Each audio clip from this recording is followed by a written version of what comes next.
నిర్గమాకాండం 19వ అధ్యాయం 5వ వచనం అండి. కాగా మీరు నా మాట శ్రద్ధగా విని నా నిబంధనను అనుసరించి నడిచిన ఎడల మీరు సమస్త దేశ జనులలో నాకు స్వకీయ సంపాద్యమగుదురు. దేవునికి స్తోత్రం, హల్లెలూయా. మూడవది, అరణ్య మార్గంలో ప్రయాణం చేస్తున్నటువంటి సంఘం ప్రియుని మీద ఆనుకొని చేయాల్సిన మూడవ పని ఏంటి అని అంటే, ఆయన అంటున్నాడు, పిల్లరా ఏంటంట, ఆయన మాట శ్రద్ధగా వినాల. దేవునికి స్తోత్రం, హల్లెలూయా. ఆయన మాట ఎలా వినాలి? శ్రద్ధగా వినాలి. చిలకల పంచాంగం వాడు వచ్చి చెప్తే ఎంత చెవులు పెట్టి వింటామో, ఒక్క మాట కూడా వదిలేరు చాలామంది. అలాగే లోకంలో చాలామంది మాటలు చాలా శ్రద్ధగా వింటారు. ఈ దినాన్ని వాక్యం వింటున్న సహోదరి సహోదరుడా, దేవుని మాట శ్రద్ధగా వినాలి. అరణ్య మార్గంలో ప్రయాణం చేస్తూ ప్రియుడైనటువంటి యేసుక్రీస్తు ప్రభు మీద ఆధారపడినటువంటి నీ జీవితంలో ఉండవలసిన మూడవ లక్షణం ఏంటి అంటే, ప్రియుడైనటువంటి యేసుక్రీస్తు యొక్క మాట శ్రద్ధగా వినాలా. దేవునికి స్తోత్రం, హల్లెలూయా. ప్రియుని మీద ఆనుకోవడం అంటే ఆయన మాట శ్రద్ధగా వినాలి. పిల్లరా, నా ప్రియుడు అంటే నాకు చాలా ఇష్టం, నా దేవుడు అంటే నాకు చాలా ఇష్టం, నా దేవుడు అంటే నాకు చాలా గొప్ప పిచ్చి, ఇలాంటి మాటలు చాలామంది వాడుతూ ఉంటారు. నా దేవుడిని ఎవరైనా ఏమన్నా అన్నారో ఊరుకోను, ఇలాంటి మాటలు కూడా ఆడతారు. పిల్లరా, అయితే నువ్వు చెప్పాల్సింది, మాట్లాడాల్సింది ఇవి కాదు. ప్రియుడైనటువంటి దేవుని మాట శ్రద్ధగా వినాలి. చాలామంది వింటారు కానీ అశ్రద్ధగా వింటారు. దేవుని వాక్యం వింటున్న వాళ్ళరా, నా మాట మీరు శ్రద్ధగా వింటే మీరు నాకు ఏమవుతారు? స్వకీయ సంపాద్యమగుదురు. నా స్వంత ఆస్తిగా మీరు మారిపోతారు, మార్చుకుంటాను అన్నాడు దేవుడు. దేవునికి స్తోత్రం, హల్లెలూయా. దేవుని మాట శ్రద్ధగా వింటే మనం దేవుని ఆస్తిగా మారుతాం, దేవుని ఆస్తిగా మార్చబడతాం. కనుక ప్రియురాలుగా ఉన్నటువంటి సంఘాన్ని ఆయన ఆస్తిని కాపాడుకున్నట్లుగా కాపాడుకుంటాడంట. దేవునికి స్తోత్రం కలుగును గాక. మీరు నా స్వకీయ సంపాద్యంగా మార్చబడతారు నా మాట శ్రద్ధగా వింటే. కనుక దేవుని మాటను మూడవదిగా ఏం చేయాలి? ప్రియురాలు అనబడిన సంఘము, అరణ్య మార్గంలో ప్రయాణం చేస్తున్న సంఘము మూడవదిగా ఆయన మాట శ్రద్ధగా వినాలి. ప్రియులారా, అరణ్య అనుభవంలో 1 ఎదగడం లేక ఎక్కడం, 2 ఎగరడం, 3 దేవునికి స్తోత్రం, హల్లెలూయా. అడవిలో ఏటాడాలనుకుని ఏటగాళ్ళకి మొట్టమొదటి లక్షణం ఏముండాలంటే చెట్లు ఎక్కగలగాల. వేటగాళ్ళు గన్నట్టుకొని పేల్చడం రావడం కాదు, ముందు ఏం ఎక్కగలగాల? చెట్లు ఎక్కగలగాల. పోయిలారా, చెట్లంటూ ఎక్కడం అలవాటు అయితే పోయిన తర్వాత వేటాడడం నేర్చుకోవచ్చు. దేవునికి స్తోత్రం, హల్లెలూయా. పోయిలారా, మలవరమావులో ఒక ఆయన నాకు కొన్ని చిన్ని చిట్కాలు నేర్పించాడు. ఆయన చచ్చిపోయాడండి, కొడుకు కూడా చచ్చిపోయాడు. ఆయన చనిపోకముందు అప్పుడు మేము దేవుడిని నమ్ముకోలే. నా సమయంలో కొన్ని విద్యలు నీకు నేర్పుతాను రా అని నేర్పాడు. పిప్పు పనులో పురుగు తీయడం, పళ్ళు పిప్పు పనులు వచ్చిపోయి వాసిపోతాయి కదండి, అందులో పురుగు తీయడం, అదొకటి నేర్పించాడు. అది మామూలుగా నేర్పించాడని పగలో. నీకు ఇంకో కొన్ని విద్యలు నేర్పుతాను, 7 నెలలు కటిక అమావాస రోజున చిమ్మ చీకట్లో రాత్రి 12 గంటలకి మీ ఇంట్లో వాళ్ళకు కూడా తెలియకుండా లేచి నుయ్యి దగ్గరికి వెళ్ళి స్నానం చేసి తడిబట్ట కట్టుకొని, ఉత్తి బట్ట మాత్రమే కట్టుకొని, నేను పలానా చోట ఉంటాను, అక్కడికి నువ్వు వస్తే అక్కడ నీకు నేర్పుతానన్నాడు అండి. దేవునికి స్తోత్రం, హల్లెలూయా. 4 వారాలు వెళ్ళాను. 5వ వారం మా నాన్నకు తెలిసిపోయింది. అప్పుడు యేసుప్రభు నమ్ముకోలేదు.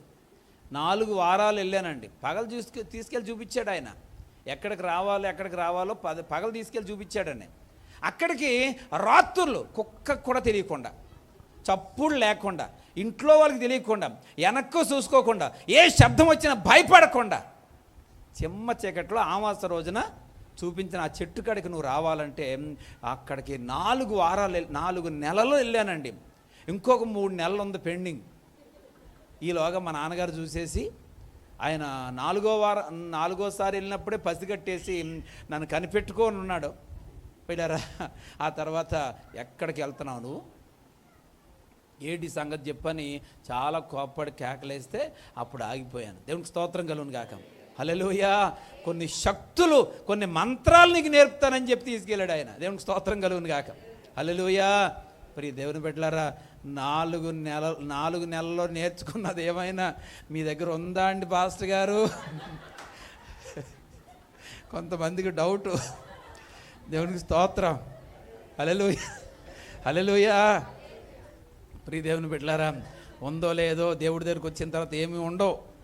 ఇక అలా డౌట్ ఏమి ఎవరికి అవసరం లే. దేవునికి స్తోత్రం. ఆ నేర్చుకున్నటువంటి ఆ పంటలో పురుగు తీయడం కూడా ఫ్రాడ్ అని, అది ఒకసారే చేశాను నేను, రెండోసారి నుంచి చేయలేదు. ఇక ఇప్పటికీ ఒకవేళ ప్రాక్టికల్గా మీకు చూపించమంటే చేసి చూపిస్తాను. పిల్లరా, పురుగులు తీయడం, పళ్ళల్లో పురుగులేమి ఉండవు, పురుగులేమి ఉండవు.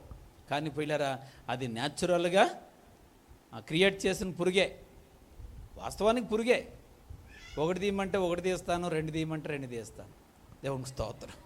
హల్లెలూయా. పిల్లరా, కాబట్టి దేవుని బిడ్డలమైన మనందరం కూడా ఒక నిష్ఠ, ఒక నియమం. ఆయన 4 వారాల్లో అన్నీ చెప్పను, కానీ ఒకటి ఏం చెప్తానంటే, శబ్దం లేకుండా చాలా స్పీడ్గా చెట్టు ఎక్కడం, చాలా స్పీడ్గా చెట్టు దిగడం చెప్పాడండి. మొదటిది. దేవునికి స్తోత్రం. ఎలాగా? చెట్టు కొమ్మలు సరిగా ఉన్నాయా లేదా, అందుతుందా లేదా, ఇది ఎక్కగలనా లేదా చూసుకోకుండా ఎక్కేమన్నాడండి. సడన్గా ఇలా తీసుకెళ్ళి ఈ చెట్టు ఎక్కువ అన్నాడు. ఇంకా ఆ చెట్టు గౌకం చూసుకొని ఇంకా గబ్బ అది ఎంతలా ఉందో, కొమ్మలు ఉన్నాయో లేదో, పట్టుకోనా కుదురుతుంది లేదో, జారిపోతాను పడిపోతాను ఏం ఆలోచించకుండా ఎక్కేమన్నాడు. తిన్నగా ఎక్కాను. 1 2 3 అని 4 అంకెలు ఎక్కెడతాను, 4 అంకెలు దిగిపోవాలన్నాడు అంతే. దేవునికి స్తోత్రం. అలాగే ఎక్కేసాను, అలాగే దిగిపోయానండి. ప్రియులారా, 4 వారాల్లో 100% సక్సెస్ అయిపోయాను అన్నాడు. ఇంకా 3 వారాలు వస్తే నీకు తిరగలేదు అన్నాడండి. దేవునికి స్తోత్రం కలుగును కాక. ఓకే ప్రియ దేవుని బిడ్డలారా, దేవుని వాక్యం వింటున్నటువంటి మనమందరం గ్రహించాలి. నీవు ముందు లోక సంబంధంగా ఎన్నో ఉండొచ్చేమో, కానీ నా ఆధ్యాత్మికమైనటువంటి జీవితంలో పిల్లరా, యేసయ్య పాదాల దగ్గర నేర్చుకున్న అనుభవాలు చాలా ఉన్నాయి. దేవునికి స్తోత్రం. హల్లెలూయా. జీవంగల దేవుని పిల్లలమైన మనందరం కూడా ఆయన దగ్గరకు వచ్చి మొదటగా ఎక్కే అనుభవం కలిగి ఉండాలి. రెండోది ఎగిరే అనుభవాన్ని కలిగి ఉండాలి. పిల్లరా, అరణ్యంలో ప్రయాణం చేస్తున్న వారు ఎవరైనా అలాగ అనుభవం, ఎక్కే అనుభవం కలిగి ఉండాలి. మా నాన్నగారు ఓ మాట చెప్పారు. అదేంటంటే, బాబు ఎప్పుడైనా ఒంటరిగా సువార్త కోసం ప్రయత్నం చేసి వెళ్తా ఉన్నావు కదా, ఎవరినైనా నీతో కూడా వచ్చే వాళ్ళని ముందు నడపమని నువ్వు వెనకాల నడు. నీకు ఆ దారి తెలిసినా కానీ నువ్వు ముందెళ్ళి వాళ్ళని వెనకాల ఉంచుగా అన్నాడు అండి. దేవునికి స్తోత్రం. ఏనాన్న అని అడిగానండి. ఏం లేదు, వాళ్ళకి ఏదైనా ఆచూకి అనుభవం ఉన్న వాళ్ళకి తెలిసిందనుకో, వాళ్ళు ముందు సెట్ ఎక్కేసి ఎక్కెక్కంటారు. నువ్వు వెనక చూస్తున్నా వాళ్ళు చెట్టు మీద ఉంటారు, నువ్వు కింద ఉంటావు. అందుకని వాళ్ళని ముందెట్టి నువ్వు వెనకాల ఉన్నావు అనుకో, వాళ్ళు చెట్టు ఎక్కుతున్నారన్న సంగతి నీకు తెలుస్తుంది. కాబట్టి నువ్వు కూడా ఏం చేస్తావు, నువ్వు కానీ ముందున్నావు అనుకో, వాళ్ళు చెప్ప పెట్టుకుని ఏం చేస్తారు, చెట్లు ఎక్కేస్తారు. నువ్వు వెనక చూతులోకి ఎవడు కింద ఉండడు. కాబట్టి ఎప్పుడన్నా ఎవరినైనా నమ్ముకొని ఆధారంగా వెళ్తున్నప్పుడు ఇలా చెయ్యని ఒక మాట చెప్పాడు ఆయన. దేవునికి స్తోత్రం. హల్లెలూయా. జీవంగల దేవుని పిల్లలమైన మనందరం కూడా ఎగిరేటన్న అనుభవం, వేటగాడికి దొరకకుండా ఉండాలంటే ఎగరగలగాలి.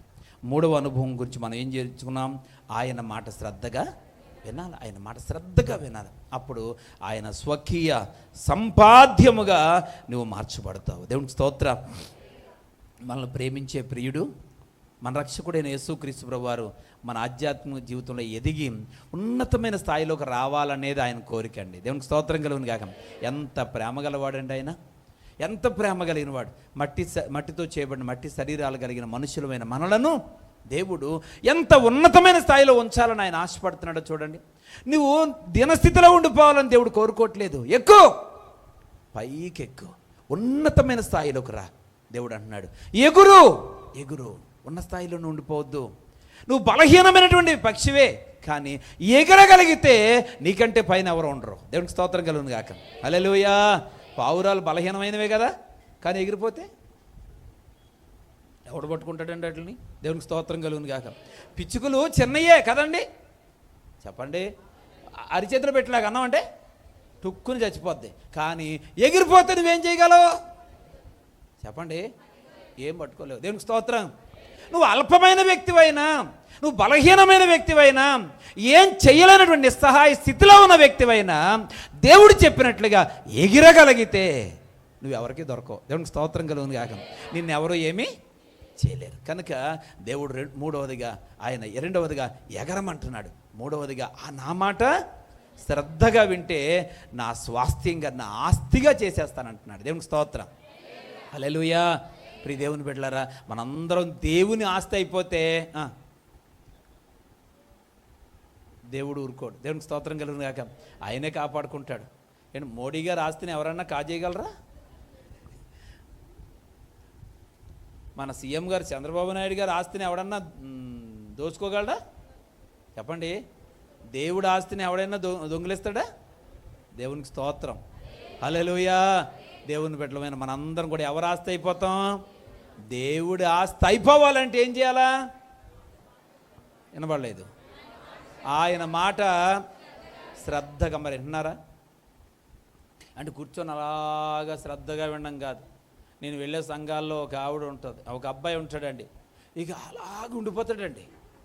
వాక్యం చెప్పు పక్కకు చూడడం, ఎటు చూడడం, అలాగే ఉండిపోతాడు. మరి నేను ఏం చెప్పాను అంటే ఒక ముక్క చెప్పడం, ఎటు చూడండి, మీకులా కూడా చూడండి. నవ్వడానికి కూడా పక్క అసలు నవ్వడాడు, ఎంత జోకేసినా నవ్వడండి. నవ్వేనా ఇదంతా పోద్ది అనుకుంటాడు, ఏమనుకుంటాడు, నవ్వడం.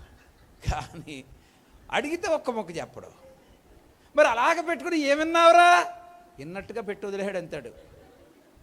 ప్రియ దేవుని బిడ్డలారా, చాలామంది వినట్టుగా ఉంటారు కానీ వినరు. దేవుని మాట శ్రద్ధగా వింటే నీవు ఆయన ఆస్తిగా మార్చబడతావు. దేవునికి స్తోత్రం. దేవుడు ఎంత ప్రేమ కలిగిన వాడండి. మట్టి శరీరాలు కలిగిన మనలను ఆయన ఆస్తిగా మార్చుకుంటాడంట. ప్రియమైన దేవుని బిడ్డలారా, దేవుని ప్రేమ ఎంత ఉన్నతమైంది. నీ పట్ల ఆయన ఎంత ఉన్నతమైన ప్రేమను కనపరుస్తున్నాడో పిల్లలు మనం దయచేసి ఆలోచించాల్సిన అవసరం ఉంది. ఏదో నామకార్థంగా వచ్చి కూర్చొని కాసేపు కాలక్షేపం చేసి వెళ్ళిపోవడానికి కాదు, ఆయన ప్రేమను అర్థం చేసుకోగలగారు. మన జీవితంలో మనం ఏ స్థితిలో ఉండాలని ఆయన కోరుకుంటున్నాడో, ఎంత ఉన్నతంగా ఉండాలని ఆయన ఆశపడుతున్నాడో. పిల్లరా, ఈరోజు ఆయన ఎంత ఉన్నతంగా ఉండాలనుకుంటే నువ్వు అంతగా దిగజారిపోతున్నావు. ఇది మానవులకు తగదు. కనుక మూడవదిగా ఆయన మాట శ్రద్ధగా వినాలని దేవుడు చెప్పాడు.